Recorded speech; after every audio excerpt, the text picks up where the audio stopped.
అందరికీ నమస్కారం అండి. ముందస్తుగా వినాయక చవితి పండుగ శుభాకాంక్షలు అండి అందరికీ.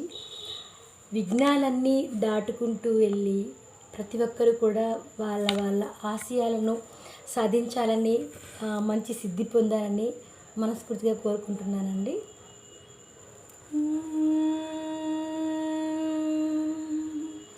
శుక్లాంబరధరం విష్ణుం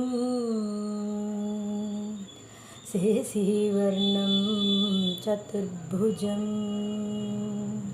ప్రసన్నవదనం సర్వవిఘ్నోపశాంతయే అగజానన పద్మార్కం గజాననమహర్నిశం అనేకదంతం భక్తానాం ఏకదంతముపాస్మహే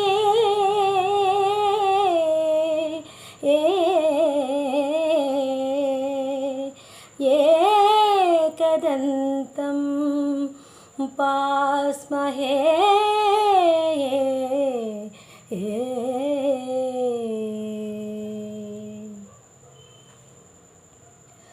మహాగణపతిం మనసా స్మరామి, మహాగణపతిం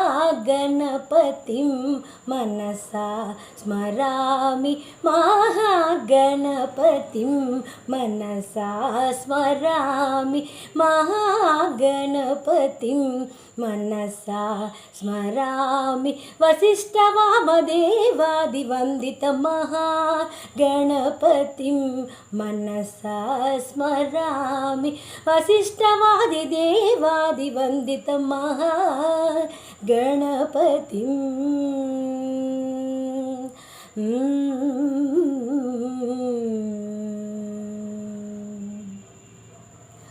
మహాదేవసుతం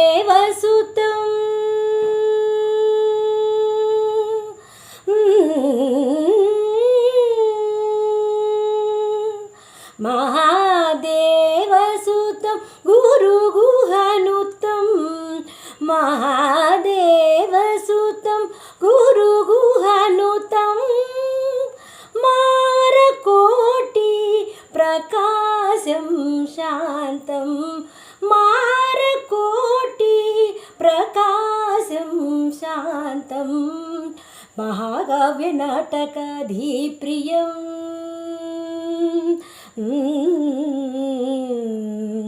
మహాకావ్య నాటకాధిప్రియం మూషికవాహనమోదకప్రియం, మహాకావ్య నాటకాధిప్రియం మూషికవాహనమోదకప్రియం.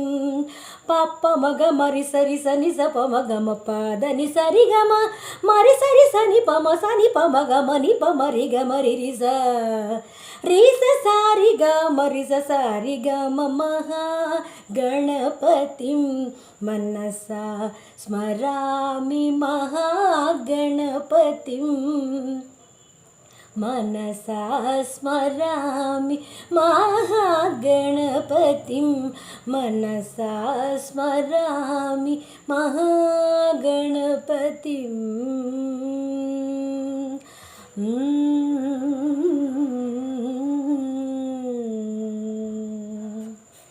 అందరికీ మరొకసారి పండుగ శుభాకాంక్షలు.